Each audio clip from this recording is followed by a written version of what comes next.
श्री कृष्ण शरणम मम। पुष्टि रुचि ऑफिशियल चैनल में आप सभी का फिर से स्वागत है। प्रिय वैष्णवों, आप सभी का यह प्रश्न है कि श्राद्ध पक्ष में महिलाओं को क्या करना चाहिए और क्या नहीं करना चाहिए।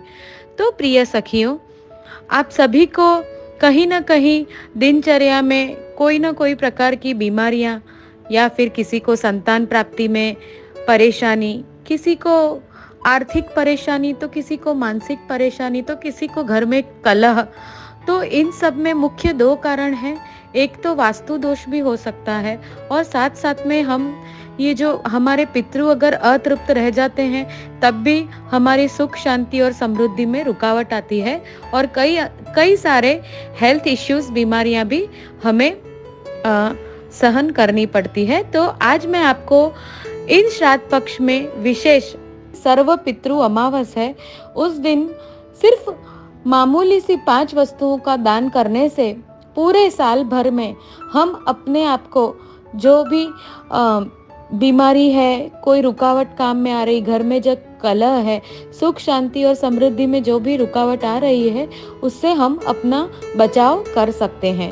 तो मैं आपको आज एक 5 वस्तु और उनके कारण क्यों उन वस्तुओं का दान करना चाहिए वो पूरी तरह से समझाऊंगी। तो वीडियो आप एंड तक अच्छे से देखिएगा। सबसे पहला दान शास्त्र में बताया गया है पके हुए केले का। केला एक सदाबहार फल है। पितृ केले का दान प्राप्त करके प्रसन्न होते हैं और अपने वंश को आशीर्वाद देते हैं, इसीलिए पके हुए केले का दान जरूर करना चाहिए। दूसरी वस्तु है दही। दूध से अधिक दही का महत्व है। दूध कच्चा होता है जबकि दही दूध को पका के बनाया जाता है। दही जमा हुआ एवं स्थिर होता है। दही का दान इसलिए करते हैं कि दही के दान से हमारे जीवन में स्थिरता आती है। तीसरा दान है सफेद मिठाई। सफेद मिठाई के दान से हमारे जीवन में अंधकार हटके और जीवन में प्रकाश उज्जवल होता है और सफेद रंग सकारात्मकता का भी प्रतीक है, इसीलिए सफेद मिठाई का दान भी हम करते हैं। चौथा दान है लगा हुआ पान, यानी कि पान का बीड़ा। जो हम प्रभु को बीड़ा जी भोग धरते हैं, वह लगा हुआ पान कहा जाता है कि हमारे कोई भी प्रकार के आर्थिक कष्ट हैं उसे दूर करते हैं। तो लगा हुआ पान भी हमें पितृ पक्ष में अमावस के दिन दान जरूर करना चाहिए। और 5वां दान है, कहा जाता है कि कोई भी दान दक्षिणा के बिना अधूरे रहते हैं। तो द्रव्य जो भी यथाशक्ति 11, 51, 100, 500 जो भी यथाशक्ति है, द्रव्य के बिना, दक्षिणा के बिना ब्राह्मण को दान अधूरा माना गया है।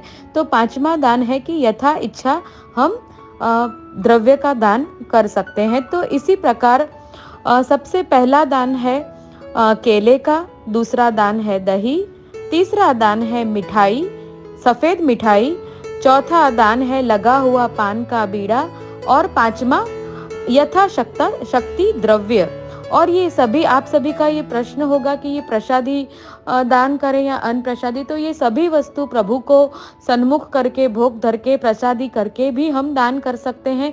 जिनके यहाँ ठाकुर जी नहीं विराज रहे हैं तो वो सन्मुख करके भी श्री कृष्ण शरणम मम 3 बार बोल के, 1 श्लोकी भागवत बोल के और दान कर सकते हैं। तो पितृ पक्ष में महिलाएं सुख शांति समृद्धि जो हमारी भगवत सेवा में हमें हमारे आड़ आती हैं, कभी कभी हेल्थ इश्यू, आर्थिक इश्यू, इमोशनल इश्यू, तो उन सभी को ये अंदर मन में भाव रखते हुए कि ये सब दान से हमारे जो प्रभु सेवा, भगवत सुखार्थ जो भी प्रकार के विघ्न आ रहे हैं वो दूर होंगे, तो हमें इससे अन्याश्रय भी नहीं नड़ता है। तो महिलाओं को आजकल मैं सभी जगह पे कहीं भी जाऊं तो कोई ना कोई प्रकार की तकलीफ देख के मुझे मेरे दिल हृदय में बहुत ही दुख होता है कि जहाँ भी जाओ कहीं ना कहीं कोई ना कोई रूप से सभी लोग अप्रसन्न रहते हैं और चित्त हट जाता है, तो उनको प्रभु में आसक्ति और वो धीरे धीरे कम हो रही है। तो यही भावना से मैंने ये जानकारी प्राप्त करके और आप लोगों को दी है। तो आप लोग इसका अचूक अमावस के दिन अचूक इतना करें। श्री कृष्ण शरणम मम।